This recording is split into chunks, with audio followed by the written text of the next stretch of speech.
Hola, buen día, es un gusto saludarlos. Soy el doctor Roosevelt Pairazamán. Muy bien, eh, empecemos entonces con estas clasificaciones de estas estructuras que conforman parte del sistema locomotor, como es el tejido, como son los cartílagos, que es una estructura especializada de tejido conectivo y que podemos encontrar en nuestro cuerpo tres tipos de ellas: un cartílago hialino, un cartílago elástico y un tipo fibrocartilaginoso.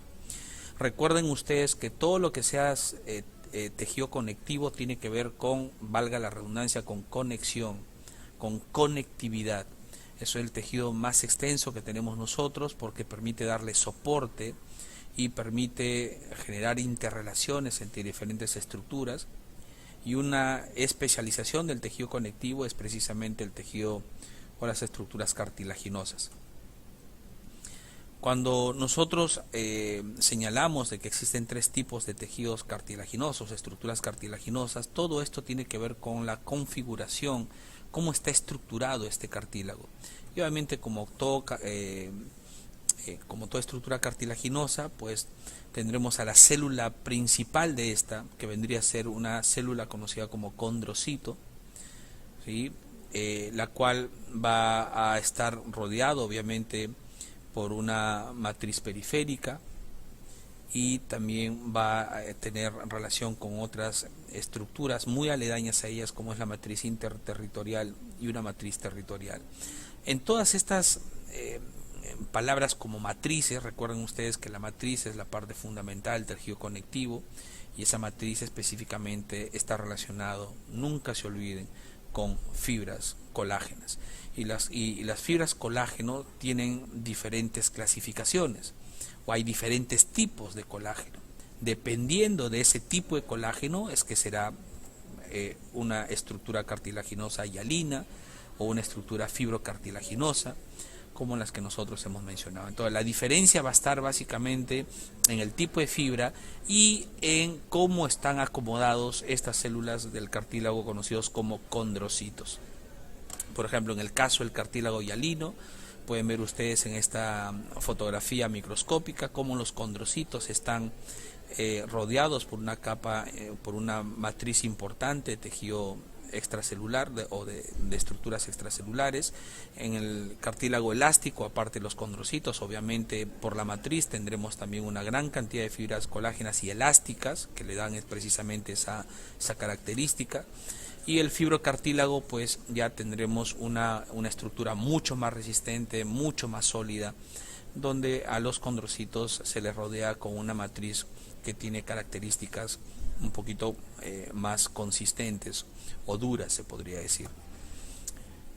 Cuando nosotros estudiamos a un cartílago podemos ver que desde la periferia hacia el interior tenemos una estructura conocida como pericondrio, que es la estructura que rodea o cubre al cartílago como tal. Este pericondrio tiene dos partes, una parte fibrosa, que es la parte más externa, y una fase condrogénica, que es una parte más interna y que está relacionada con el cartílago, con el condrocito como tal. Esta parte condrogénica, su nombre mismo lo dice, génico viene de génesis, de origen, y es desde aquí que comienzan a generarse todas estas células condrales, y la parte fibrosa obviamente es la que da el recubrimiento o la protección para este cartílago. Entonces, cuando nosotros lo vemos en una mayor amplitud, podemos ver, por ejemplo, que en el cartílago los condrocitos pueden estar aislados, pero usualmente pueden estar reunidos en grupos de 3 a 4. Ya tienen siempre una relación. En el cartílago también van a haber obviamente células que van a provocar la génesis de nuevos condrocitos, conocidos estos como condroblastos, de los cuales derivan estos condrocitos, digamos que ya más maduros. El pericondrio, que es lo que le estaba rodeado, que es un tejido conectivo especial que está rodeando al mismo cartílago. Las células condrogénicas, que están por debajo obviamente en la parte más interna del pericondrio, tal como vimos aquí en la parte izquierda, que está conformada básicamente por células inmaduras, y los condroblastos, como había mencionado, que son las células importantes para la generación de nuevos condrocitos. En la parte específica de lo que era el cartílago hialino, que es un tipo de cartílago, pueden ustedes notar una característica interesante, aparte de todo lo que es el pericondrio, ¿sí? Que en el caso del cartílago hialino hay agrupamiento de 3 o 4 condrocitos rodeados por matriz extracelular, y esto lo podemos nosotros encontrar por ejemplo en una estructura del sistema respiratorio superior, como son los cartílagos que conforman a la tráquea, que son cartílagos que tienen forma de C, si ustedes recordarán en la parte del sistema respiratorio que van a ver seguramente más adelante. En este tipo de cartílago hialino, no olviden que estos condrocitos que se agrupan de 3 o 4 suelen llamarse grupos isógenos. Es la denominación que se le da para poder identificarlos. O sea, en un corte, cuando encontremos a 3, 4 condrocitos agrupados, rodeados por matriz extracelular, pues esto será característica de un cartílago hialino, como el que encontramos en la tráquea. En el caso del cartílago elástico, noten ustedes la diferencia, notamos condrocitos más grandes con muy poca cantidad de tejido extracelular si lo comparamos con lo que veíamos en el cartílago hialino. ¿Sí? Pero la diferencia es que acá son condrocitos más grandes y obviamente tienen que presentar en su matriz extracelular fibras, proteínas especiales conocidas como fibras elásticas, que le dan esa cierta característica de ser más flexibles, podríamos decir, podríamos deformarlas un poco y recuperar su posición inicial, como el caso de cartílagos que podemos encontrar en epiglotis, que es un cartílago que forma parte del complejo de la laringe y la laringe misma, por cierto. En el caso del fibrocartílago o cartílago fibroso, noten ustedes que ya los condrocitos están rodeados por una mayor o contundente matriz extracelular, a pesar que acá pareciera que estuviesen agrupados formando grupos isógenos como los que vimos en el cartílago hialino. No se da de esa manera. Noten ustedes que hay distribuciones bastante difusas, pero hay un gran componente extracelular de material fibrótico que le da precisamente a este cartílago una consistencia más resistente, más dura, y eso obviamente se requiere en estructuras como por las que estamos mostrando en la imagen, como aquello que se encuentra a nivel del disco intervertebral, especialmente en la parte periférica. El disco intervertebral tiene dos partes, una parte periférica que se conoce como anillo fibroso, que es un tipo de cartílago fibroso especial, y la parte central del disco intervertebral es el núcleo pulposo. Entonces este cartílago fibroso, este anillo fibroso que rodea, que es la parte periférica del disco intervertebral, tiene que tener esa característica de ser resistente, porque de esa manera se evita que el núcleo pulposo salga de este disco.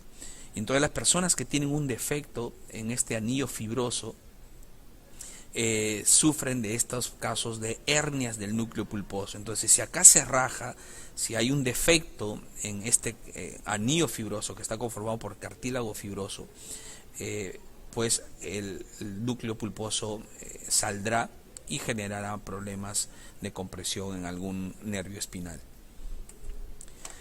En este cuadro pueden ver ustedes, como a manera de resumen, algunas características que diferencian el cartílago hialino del elástico y el fibroso. ¿Sí? En el caso muy particular del cartílago fibroso, que es algo que vamos a ver mucho en la parte musculoesquelética, es que tenemos una gran cantidad de matriz extracelular con fibras colágeno tipo 1, que forma un patrón fibrótico, por eso que se conoce como fibroso, y a diferencia de los otros dos no tiene pericondrio. ¿Ya? El tejido, el fibrocartílago, incluso lo vamos a ver en articulaciones cartilaginosas, en articulaciones semimóviles como las sincondrosis. ¿Sí? Las sincondrosis son un tipo de articulaciones fibrocartilaginosas que tienen cierta movilidad, pero que le dan una cierta consistencia a estas estructuras del sistema musculoesquelético. Entonces, resumiendo, en esta imagen pueden ver los tres tipos de cartílago que nosotros tenemos en el cuerpo, y acá tenemos las diferencias entre ellas. ¿Ya? Entonces, recuerdan ustedes que nosotros habíamos mencionado que una de las cosas que diferencian a un tipo de otros es el tipo de fibra colágena. Pero noten ustedes que tanto el hialino como el elástico tienen colágeno tipo 2. Entonces, ¿cuál es la diferencia? La diferencia radica en que en el elástico nosotros tenemos fibras elásticas y el cartílago hialino no lo va a tener. ¿Sí? Por cierto, el hialino es uno de los más abundantes, relacionados también con el fibrocartílago, que lo vamos a ver en algunas articulaciones. ¿Sí? En el caso de la fibrocartílago como tal, la fibra colágena es tipo 1 y es una matriz mucho más densa. Entonces, si en un examen nos preguntasen cuál es el tipo de cartílago que presenta fibras colágenas tipo 1 con matriz extracelular densa, ese es el fibrocartílago. ¿Ya? Muy bien, sigamos. En este caso podemos ver una forma global la distribución de los tipos de cartílagos y los huesos que nosotros tenemos en nuestro cuerpo. ¿Sí? Nosotros podemos ver en este caso que tenemos cartílagos en algunas estructuras de nuestro cuerpo, como por ejemplo el pabellón de la oreja, en la nariz. ¿Sí? Hay una parte cartilaginosa que está relacionada con en la punta de la nariz, la laringe y los diferentes cartílagos que conforman el complejo de la laringe, los cartílagos que unen a las costillas hacia el esternón, el disco intervertebral cuyo anillo fibroso está formado por fibrocartílago, el cartílago que recubre los huesos que van a estar en contacto con otro hueso formando las articulaciones. Esto es cartílago hialino, es el más abundante que tenemos en todo el cuerpo. ¿Sí? Pueden verse acá, por ejemplo, en la articulación del hombro entre húmero y escápula hay cartílago hialino para formar la articulación glenohumeral, y en el caso de la cadera tenemos aquí el fémur, cuya cabeza entra en el acetábulo, ¿no? Y forma la articulación acetábulo femoral. Es una articulación que también tiene cartílago hialino.